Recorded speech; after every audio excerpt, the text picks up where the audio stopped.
Good evening friends, good evening दोस्तों, good evening students. आज जो है 8th स्टैंडर्ड मैथ्स का जो चैप्टर है प्रॉफिट लॉस एंड डिस्काउंट, उसका यह लास्ट वीडियो है। हम लोग जो पिछले वीडियो में कंसेप्ट एक्सप्लेन किए, प्रॉफिट क्या होता है, लॉस क्या होता है, परसेंटेज प्रॉफिट कैसे कैलकुलेट किया जाता है, परसेंटेज लॉस कैसे कैलकुलेट किया जाता है, कॉस्ट प्राइस क्या होता है, सेलिंग प्राइस क्या होता है, ये सब हमने पिछले वीडियो में डिस्कस किया। अब उसका एक रिकैप ले लेता हूँ। दो प्राइस है, कॉस्ट प्राइस है। Cost price is the price at which we buy the article. Cost price एक ऐसा प्राइस है जिस पे आर्टिकल, चीज़ों को खरीदा जाता है, जिस प्राइस पे, उसको कॉस्ट प्राइस बोलते हैं। और जिस प्राइस पे उस आर्टिकल को सेल किया जाता है, the price at which the article is sold is called selling price. तो एक कॉस्ट प्राइस है, एक सेलिंग प्राइस है। अगर कॉस्ट प्राइस ज़्यादा है, सेलिंग प्राइस लेस है, तो वहाँ पे लॉस होगा। और लॉस का फॉर्मूला क्या है? Loss is equal to C P minus S P. हम लोग C P minus S P क्यों देते हैं? क्योंकि लॉस के केस में C P is greater than S P, so we take the difference of C P and S P. C P minus S P loss होगा। And in case of profit, C P is smaller than S P. C P छोटा है, S P बड़ा है। कौन से case में? Profit के case में। अगर मुझे प्रॉफिट हो रहा है तो कहीं न कहीं मेरा सेलिंग प्राइस कॉस्ट प्राइस से ज़्यादा है, तो वहाँ पे प्रॉफिट हो रहा है। तो इन case of profit, cost price से सेलिंग प्राइस बड़ा है। तो प्रॉफिट का फार्मूला क्या होगा? चूँकि सेलिंग प्राइस बड़ा है, इसलिए प्रॉफिट का फार्मूला क्या होगा? S P minus C P. Profit के केस में S P greater than C P है, तो प्रॉफिट का फार्मूला होगा S P minus C P. ठीक, आ गया प्रॉफिट लॉस। अब आया percentage profit, percentage loss. So जो प्रॉफिट होता है इन टर्म्स ऑफ परसेंटेज, कोई भी बिजनेस किया जाता है तो वहाँ पे हमको प्रॉफिट होता है। हम लोग बोलते हैं 10% हमको प्रॉफिट मिला या 10% लॉस हुआ। तो वो जो profit in terms of percentage calculate करने का फार्मूला है परसेंटेज प्रॉफिट। अगर कैलकुलेट करना है तो उसका फार्मूला होगा ratio of profit and C P. Ratio मतलब क्या होता है? A ratio B, A upon B. A ratio B, A upon B. So percentage profit के लिए हम लोग प्रॉफिट न्यूमरेटर में लिखते हैं, डिनोमिनेटर में सी पी लिखते हैं।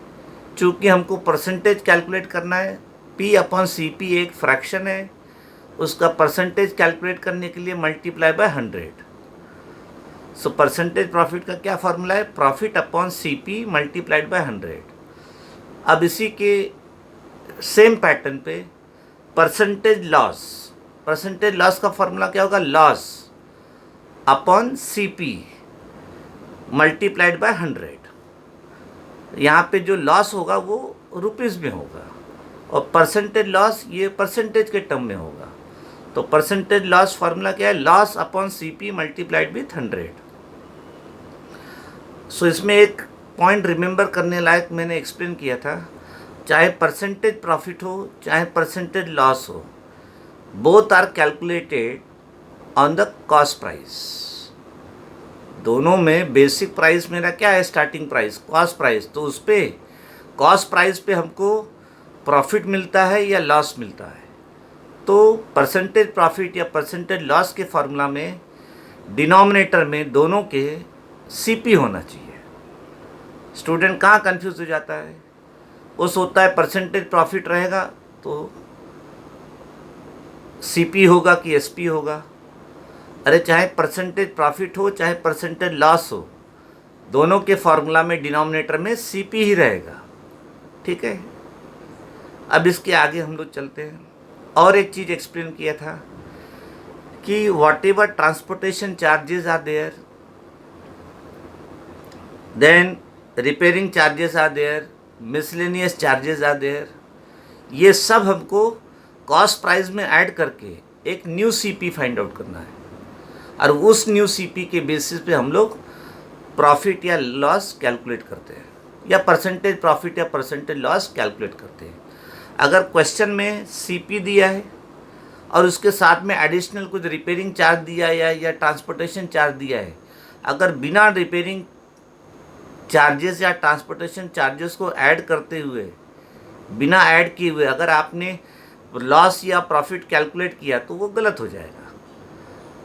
तो अगर एडिशनल कंडीशन दिया है कि उस आर्टिकल को सेंड करने में हमको इतना ट्रांसपोर्टेशन चार्ज लगा या रिपेयरिंग चार्ज लगा, तो वो सीपी में ऐड करके न्यू सीपी कैलकुलेट करो, और उस न्यू सीपी के बेसिस पे तुम्हारा profit loss, percentage profit, percentage loss calculate होगा। अब ये हो गया profit loss, percentage profit, percentage loss. अब थोड़ा आगे जाते हैं। एक कंसेप्ट है डिस्काउंट। डिस्काउंट पिछले वीडियो में एक्सप्लेन किया है मैंने। अब हम कोई दुकान में गए कोई चीज़ खरीदने, तो हम शॉपकीपर को बोलते हैं वो चीज़ हमको, ये चीज़ हमको खरीदनी है, तो शॉपकीपर हमको वो चीज़ दिखाता है, उस चीज़ या आर्टिकल के ऊपर उस चीज़ का प्राइस प्रिंट किया रहता है, प्रिंटेड प्राइस रहता है एक लेबल के फॉर्म में। वो प्राइस उस आर्टिकल का जो प्रिंटेड रहता है वो प्रिंटेड प्राइस होता है, या मार्क प्राइस होता है, या लिस्ट प्राइस होता है। मार्क प्राइस, लिस्ट प्राइस या प्रिंटेड प्राइस उस आर्टिकल का, वो लेबल देखने के बाद में हम लोग सोचते प्राइस बहुत ज़्यादा है, और फिर हम लोग चलने लगते, दुकान से बाहर जाने लगते। तो शॉपकीपर बोलता है अरे रुको भाई साहब या बहन जी रुको, क्या हुआ आपको, क्यों नहीं ले रहे? तो हम लोग बोलते हैं कि अरे भैया प्राइस ज़्यादा है इसका, और इस प्राइस पे मैं इस चीज़ को नहीं खरीद सकता हूँ। तो शॉपकीपर बोलता है क्या चाहिए? तो हम बोलते हैं इसको हमको डिस्काउंट दो, हमको डिस्काउंट दो। तो शॉपकीपर जो आंसर देता है कि मैं तो आपको डिस्काउंट दूंगा, लेकिन अमाउंट के रुपीस के टर्म में वो शॉपकीपर नहीं बोलता है कि मैं आपको 100 रुपये डिस्काउंट दूंगा, 50 रुपये दूंगा, ऐसा नहीं बोलता है। शॉपकीपर बोलता है कि ये जो इस आर्टिकल का मार्क प्राइस या प्रिंटेड प्राइस या लिस्ट प्राइस है, उस पर मैं आपको 5%, 10% डिस्काउंट दूंगा। सो डिस्काउंट जो होता है वो परसेंटेज के फॉर्म में होता है। बाद में हम लोग परसेंटेज से उस डिस्काउंट का अमाउंट कैलकुलेट करते हैं, वो अलग चीज़ है। तो हम शॉपकीपर को बोलते हैं आप हमें डिस्काउंट दो तो मैं खरीदूंगा। अब शॉपकीपर के भी दिमाग में कैलकुलेशन लगाता है कि अगर इतना डिस्काउंट दिया तो भी मुझे लॉस नहीं होगा, लेकिन मेरा प्रॉफिट का मार्जिन थोड़ा घट जाएगा, कोई बात नहीं। तो शॉपकीपर सोचता है कि चलो या तो प्रॉफिट का मार्जिन थोड़ा कम करके बेच दूं, फिर भी मुझे थोड़ा प्रॉफिट से सेटिस्फाई रहना पड़ेगा, या चलो नो प्रॉफिट नो लॉस भी कर सकता हूँ। जो चीज़ में मैंने दुकान में रखी वही चीज़ में बेच देता हूँ। तो जो चीज़ में मैंने खरीद के दुकान में रखी, दुकान में रखते समय उसका प्राइस बढ़ा के रखा जाता है। तो जो चीज़ में शॉपकीपर ने मार्केट से ख़रीदा होगा और ला के दुकान में रखा होगा, शॉपकीपर सोचता है जो चीज़ में मैंने खरीदी वही चीज़ में बेच देता हूँ। लेकिन वो जो खरीद के लाता है आर्टिकल को दुकान में रखता है तो थोड़ा प्राइस बढ़ा के लगता है, जो प्रिंटेड प्राइस थोड़ा बढ़ा देता है। तो हम शॉपकीपर को बोलते हैं हमको डिस्काउंट दो। तो शॉपकीपर बोलता है चलो मैंने आपको डिस्काउंट दिया D%, D मतलब डिस्काउंट, D%, या आपको मैंने D रुपीज़ का डिस्काउंट दिया। अब आता है उस चीज़ का शुरुआत में जो प्राइस था वह क्या है, मार्क प्राइस है, MP। अब मार्क प्राइस में से अगर शॉपकीपर डिस्काउंट दे रहा है तो मार्क प्राइस में से वो डिस्काउंट के अमाउंट को लेस कर रहा है, मतलब माइनस कर रहा है। सो मार्क प्राइस में से जब डिस्काउंट के अमाउंट को हम माइनस करते हैं तो वो उसका डिस्काउंट करने के बाद में वह अमाउंट जो बचता है वह उसका सेलिंग प्राइस हो जाता है। मार्क प्राइस में से जब डिस्काउंट के अमाउंट को सब्ट्रैक्ट किया जाता है तो हमको उस आर्टिकल का सेलिंग प्राइस मिलता है। तो फॉर्मूला सिंपल है, मार्क प्राइस ज़्यादा है क्योंकि मार्क प्राइस में से मैंने डिस्काउंट को लेस किया, फिर मुझे उस आर्टिकल का सेलिंग प्राइस मिला। तो नेचुरली डिस्काउंट के केस में मार्क प्राइस बड़ा है, सेलिंग प्राइस छोटा है, और दोनों का जो डिफरेंस होगा वो मेरा डिस्काउंट होगा। तो सिंपल है, अगर कंसेप्ट समझ गए हो तो डिस्काउंट का फॉर्मूला हमारे सामने है। डिस्काउंट क्या है? अमाउंट का डिफरेंस है। कौन से दो अमाउंट का डिफरेंस है? एक मार्क प्राइस है और एक सेलिंग प्राइस है। अब मार्क प्राइस बड़ा है सेलिंग प्राइस से, सो डिस्काउंट के केस में क्या होगा? Mark price minus selling price, mark price minus selling price. Selling price minus mark price नहीं होगा क्योंकि यहाँ पे सेलिंग प्राइस जो है कम है डिस्काउंट के केस में और मार्क प्राइस ज़्यादा है। अरे भाई, मार्क प्राइस में से मैंने अमाउंट को कम करके बेचा ना, तो जो अमाउंट मैंने कम किया, जितना अमाउंट कम किया वो मेरा डिस्काउंट है। अब कम करने के बाद में जो अमाउंट बचता है वो उस आर्टिकल का सेलिंग प्राइस है। समझ रहे हैं? तो मार्क प्राइस में से डिस्काउंट को जब मैंने निकाल दिया, माइनस कर दिया, तो मुझे सेलिंग प्राइस आया। तो फार्मूला है मार्क प्राइस माइनस डिस्काउंट। ये डिस्काउंट जो माइनस किया ये अमाउंट के रूप में, रुपीस के रूप में। तो mark price minus discount is selling price. या फॉर्मूला है, डिस्काउंट क्या है? दो अमाउंट का डिफरेंस है, बीच का डिफरेंस है। कौन से दो अमाउंट? मार्क प्राइस और सेलिंग प्राइस। मार्क प्राइस बड़ा है सेलिंग प्राइस से, डिस्काउंट क्या होगा? Mark price minus selling price. ठीक है, क्लियर? डिस्काउंट, यस, समझ में आ रहा है डिस्काउंट क्या है? ठीक है। सो डिस्काउंट क्या है? Mark price minus selling price. अब डिस्काउंट के केस में हमारा बेस प्राइस क्या था? हमारा बेस प्राइस था MP।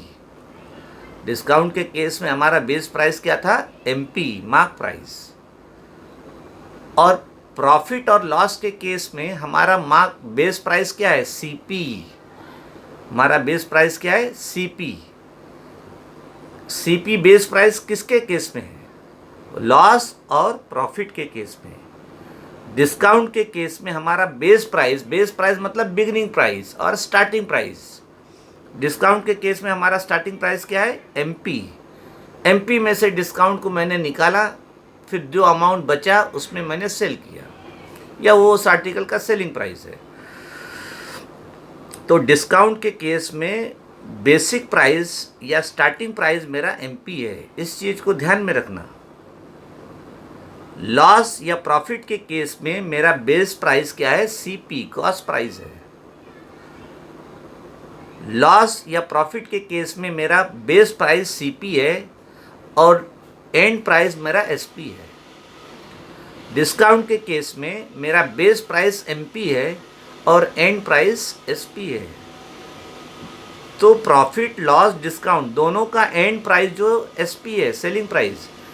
लेकिन प्रॉफिट लॉस के केस में बेस प्राइस मेरा CP है और डिस्काउंट के केस में मेरा बेस प्राइस MP है, मार्क प्राइस, लिस्ट प्राइस या प्रिंटेड प्राइस।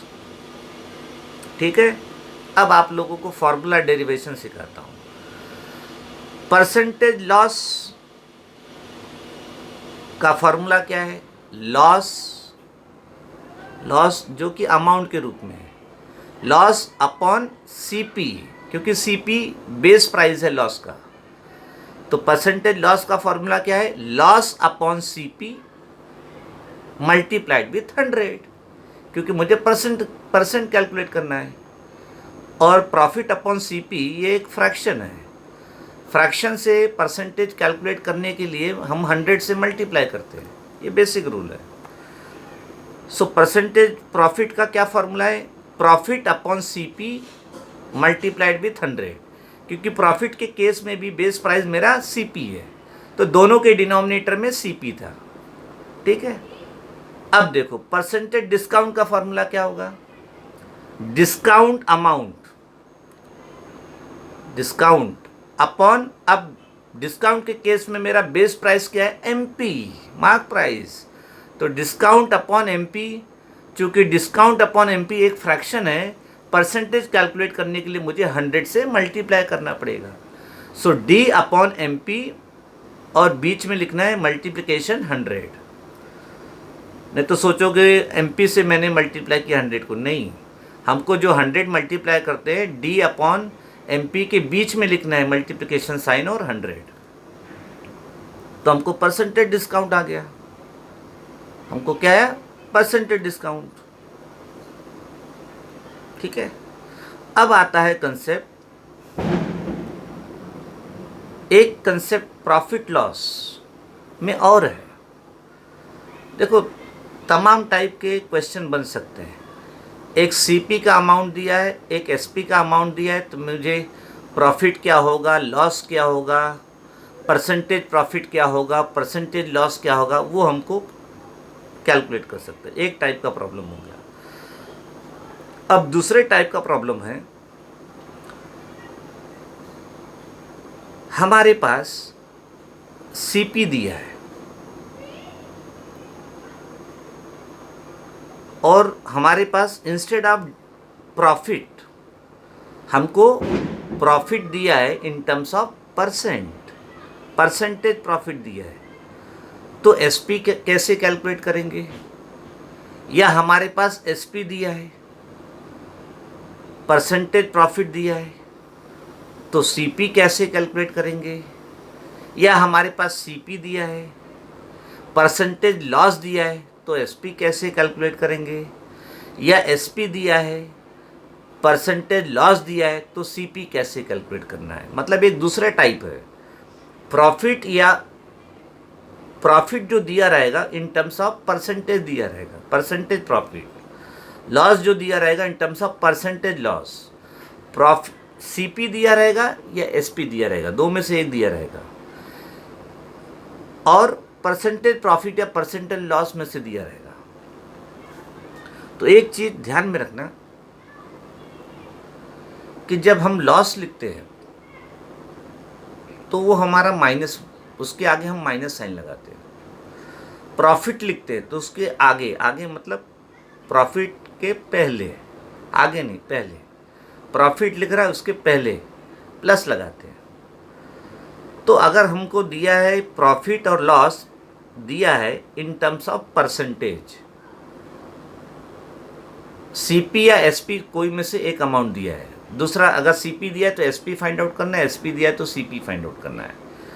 तो इसका फॉर्मूला जो है, एक फॉर्मूला से पूरा चारों टाइप के क्वेश्चन कवर हो जाएंगे। फॉर्मूला है, न्यूमरेटर में मैं एसपी लिखूंगा, लेफ्ट साइड, दो साइड होंगे इस फॉर्मूला के, एक होगा लेफ्ट साइड, एक होगा राइट साइड। लिखते जाओ, अगर अच्छी प्रैक्टिस करनी है तो लिखते जाओ, मैं स्लो जाता हूँ, कैसे डेरिवेशन होगा फॉर्मूला का। दो साइड होगा, एक होगा लेफ्ट साइड, एक होगा राइट साइड, दोनों के बीच में मैं इक्वालिटी लिखूंगा। फिर लेफ्ट साइड में मैं लिखूंगा SP upon CP, SP upon मतलब division sign, CP, SP upon CP, फिर आएगा बीच में इक्वालिटी। अब राइट साइड में क्या लिखना है? बहुत दिमाग से काम करना है, बहुत दिमाग से काम करना है, ठीक है, बहुत दिमाग से काम करना है। अब कैसे दिमाग से काम करना है? हमने क्या लिया है न्यूमरेटर में, लेफ्ट साइड में एसपी, डिनोमिनेटर में क्या लिया है? सीपी, ठीक है। अब जो मैं राइट साइड का फॉर्मूला लिखूंगा उसी के हिसाब से लिखूंगा लेफ्ट साइड से। अब यहां पे राइट साइड में लेफ्ट साइड के डिनोमिनेटर में क्या है, CP, तो राइट साइड के डिनोमिनेटर में मैं 100 लिखूंगा। राइट साइड के डिनोमिनेटर में क्या लिखूंगा, 100, ठीक है। लेफ्ट साइड के डिनोमिनेटर में CP है, राइट साइड के डिनोमिनेटर में 100 है। CP के लिए 100 लेना है, ध्यान रखो। अब SP के लिए क्या लेना है, अगर मेरे पास परसेंटेज प्रॉफिट दिया है क्वेश्चन में, तो प्रॉफिट के लिए हम प्लस लिखते हैं, तो मैं क्या लिखूंगा, 100 plus percentage profit, 100 plus percentage profit numerator में। SP वहाँ पे है न्यूमरेटर में, CP है डिनोमिनेटर में लेफ्ट में। राइट में CP के लिए मैं 100 लिखूंगा डिनोमिनेटर में, और SP के लिए अगर परसेंटेज प्रॉफिट दिया है तो 100 प्लस परसेंटेज प्रॉफिट, अगर परसेंटेज लॉस दिया है तो 100 minus percentage loss. Percentage loss के आगे माइनस साइन रहेगा, परसेंटेज प्रॉफिट के आगे प्लस साइन रहेगा। किसके लिए, SP के लिए। समझ में आ रहा है? चलो एक बार लिख के देखो। और इसी फॉर्मूला से हमको 4 अलग अलग फार्मूला याद नहीं करना है, इसी फॉर्मूला से आपको 4 टाइप के प्रॉब्लम सॉल्व हो जाएंगे कि अगर CP दिया है, परसेंटेज प्रॉफिट दिया है, तो SP कैसे कैलकुलेट करना है। CP दिया है, परसेंटेज प्रॉफिट, परसेंटेज लॉस दिया है, तो SP कैसे कैलकुलेट करना है। SP दिया है, परसेंटेज प्रॉफिट दिया है, तो CP कैसे कैलकुलेट करना है। SP दिया है, परसेंटेज लॉस दिया है, तो कैसे CP कैलकुलेट करना है। ये चारों टाइप के प्रॉब्लम एक सिंगल फार्मूला से सॉल्व हो जाएगा। जो हमारी टेक्स्ट बुक है उसमें 4 अलग अलग टाइप के फार्मूले लिखे हैं, वो 4 अलग अलग टाइप के फार्मूले याद करने से बेहतर है आप एक सिंगल फार्मूला लिखो, और इस सिंगल फार्मूले से आप चारों टाइप के प्रॉब्लम सॉल्व कर सकते हैं। तो एक बार वापस से इसको करता हूं, कैसे लिखना है। 2 साइड होगा इस फार्मूला में, लेफ्ट साइड राइट साइड, बीच में इक्वालिटी। अब लेफ्ट साइड में क्या लिखना है मुझे, अगर मैंने ऊपर SP लिखा है तो नीचे CP होगा। आप चलो ऊपर SP लिखा तो नीचे CP लिख दो, कोई बात नहीं। आप SP अपॉन CP या CP अपॉन SP लिखेंगे लेफ्ट में, कोई बात नहीं, बट जो लिख रहे हैं उसी हिसाब से आपको राइट साइड में लिखना पड़ेगा वैल्यू। अब आपने लिखा SP अपॉन CP, अब यहाँ पे SP लेफ्ट साइड में SP न्यूमरेटर में है, CP डिनोमिनेटर में है, तो अब राइट साइड में CP के लिए डिनोमिनेटर में मैं 100 ले लूँगा, और अब SP के लिए 100 प्लस होगा अगर परसेंटेज प्रॉफिट दिया है, 100 माइनस होगा अगर परसेंटेज लॉस दिया है। ध्यान में रखना, परसेंटेज प्रॉफिट के आगे हम प्लस लगाते हैं, 100 प्लस, और परसेंटेज लॉस के लिए 100 माइनस।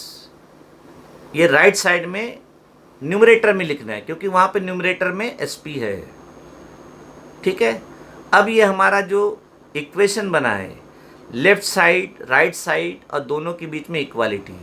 अब लेफ्ट साइड जो है मेरा न्यूमरेटर अपॉन डिनोमिनेटर है, राइट साइड भी मेरा न्यूमरेटर अपॉन डिनोमिनेटर है। अब ये दोनों एक हिसाब से, लेफ्ट साइड भी मेरा फ्रैक्शन होगा, राइट साइड भी फ्रैक्शन होगा। तो जब हमें इक्वालिटी ऑफ 2 फ्रैक्शन दिया रहता है, न्यूमरेटर अपॉन डिनोमिनेटर दोनों के बीच में इक्वालिटी रहती है, तो हमेशा क्रॉस मल्टीप्लाई करना है, हमेशा क्रॉस मल्टीप्लाई करना और सिंप्लीफाई करना है। समझ में?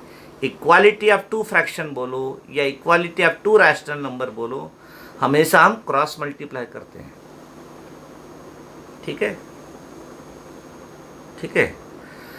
अब आगे इसमें स्टूडेंट कहाँ मिस्टेक करता है,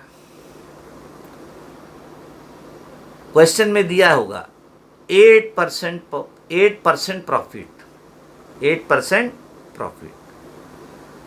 अरे 8% प्रॉफिट लिखो, आप कैसे लिखोगे, profit is equal to 8%, profit is equal to 8%, या परसेंटेज साइन, आप परसेंटेज साइन जो है आप प्रॉफिट के साथ में लो, तो यहाँ पे 8 के साथ में परसेंटेज मत लगाना।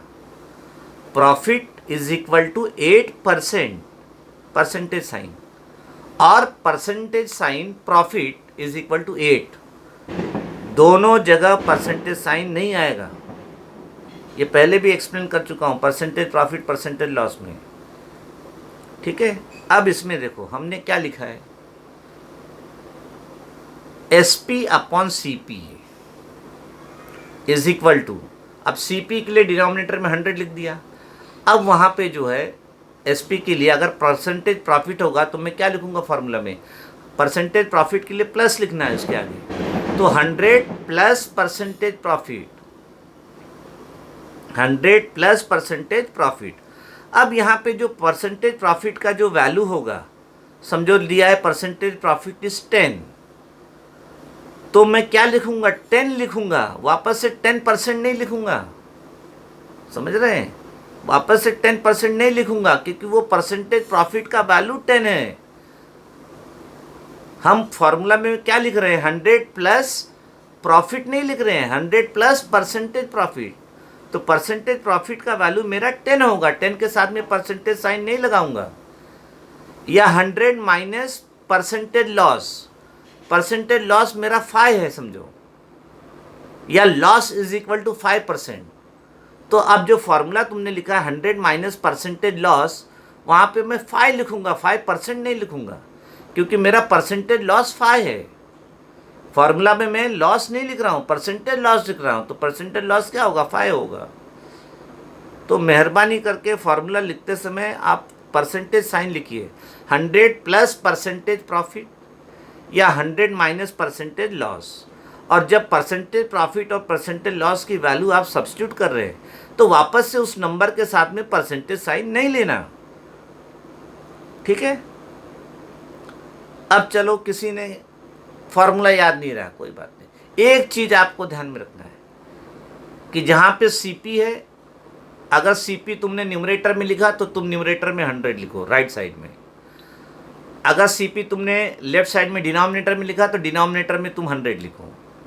तो क्या इस फॉर्मूला में क्या देखना है कि CP के साथ में CP के साथ में मैं 100 ले जाऊंगा और SP के साथ में अगर परसेंटेज प्रॉफिट है तो 100 प्लस परसेंटेज प्रॉफिट, अगर परसेंटेज लॉस है तो 100 माइनस परसेंटेज लॉस। ये दो चीज़ ध्यान में रखना है। CP के साथ में, CP के बराबर में, अगर CP तुम्हारा डिनोमिनेटर में है लेफ्ट में तो राइट साइड में डिनोमिनेटर में मैं 100 लूँगा, और SP अगर न्यूमरेटर में है लेफ्ट साइड में तो SP के बराबर, SP के हिसाब से मैं राइट साइड में 100 प्लस परसेंटेज प्रॉफिट लिखूंगा या 100 माइनस परसेंटेज लॉस लिखूंगा। तो इस फार्मूला से चारों टाइप के प्रॉब्लम सॉल्व हो जाएंगे, ठीक है। फार्मूला लिखो, फार्मूला दिमाग में फिट करो। टेक्स्ट बुक में 4 फार्मूले दिए हैं, बट वो चारों फार्मूला को याद रखने से अच्छा आप इस तरीके से याद रखो।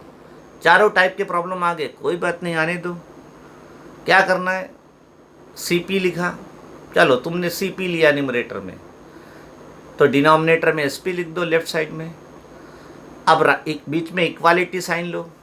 अब राइट साइड में, चूंकि मैंने लेफ्ट में CP लिया है न्यूमरेटर में, तो यहाँ पे न्यूमरेटर में राइट साइड में 100 लिख दो, और डिनोमिनेटर में लेफ्ट साइड में SP है तो यहाँ पे क्या होगा, डिनोमिनेटर में 100 प्लस परसेंटेज प्रॉफिट अगर परसेंटेज प्रॉफिट दिया है, या 100 माइनस परसेंटेज लॉस अगर परसेंटेज लॉस दिया है। दूसरी बात, परसेंटेज प्रॉफिट या परसेंटेज लॉस की वैल्यू सब्स्टिट्यूट करते समय उस नंबर के साथ में परसेंटेज साइन नहीं लेना है। तीसरा, फॉर्मूला लिखा, तुमने वैल्यू सब्स्टिट्यूट किया, जिसकी वैल्यू नहीं दी है उसको x ले लेना। अब चूंकि ये इक्वालिटी ऑफ 2 फ्रैक्शन है, मुझे क्रॉस मल्टीप्लाई करना है। अब बेसिक रूल तो क्रॉस मल्टीप्लिकेशन का सब जानते हैं। अगर लेफ्ट साइड में मल्टीप्लिकेशन है, अगर वो मल्टीप्लिकेशन वाला टर्म राइट साइड में जा रहा है तो डिनोमिनेटर डिवीजन में जाएगा, अगर डिवीजन वाला है लेफ्ट में तो वो मल्टीप्लिकेशन में जाएगा, मतलब न्यूमरेटर में मल्टीप्लाई होगा, ठीक है। ये सब आता है आप लोग। अब एक लास्ट कंसेप्ट है इसमें, लास्ट कंसेप्ट है कि MP दिया है। अभी देखो हमने फार्मूला को लिंक कर रहा हूं मैं फार्मूला को, चलो लॉस के केस में हमको दिया है सीपी दिया है, सीपी दिया है और हमको एसपी फाइंड आउट करना है। और लॉस के केस में सीपी दिया है, एसपी फाइंड आउट करना है, और सीपी दिया है और परसेंटेज लॉस दिया है और हमको एसपी फाइंड आउट करना है। तो इसका फॉर्मूला मैंने बताया, CP upon SP is equal to 100/100 minus percentage loss. ये फॉर्मूला बताया। अब हमारा जो लॉस है, जो हम लॉस होता है, जो लॉस, वो अमाउंट कम हो जाता है। उसी के लॉजिक पे जो डिस्काउंट की अमाउंट होती है वो भी कम ही होती है। लॉस के केस में हम क्या करते हैं, सीपी से, सीपी जो कॉस्ट प्राइस दिया है उसमें से लॉस की अमाउंट को माइनस करते हैं तो हमको एसपी मिलता है, क्योंकि लॉस के केस में सीपी बड़ा है और एसपी छोटा है। अब इसमें डिस्काउंट के केस में सेम, वहाँ पे सीपी है, यहाँ पे एमपी है, बेस प्राइस। अब एमपी में से मैं डिस्काउंट के अमाउंट को माइनस करता हूँ तो मुझे सेलिंग प्राइस मिलता है आर्टिकल का।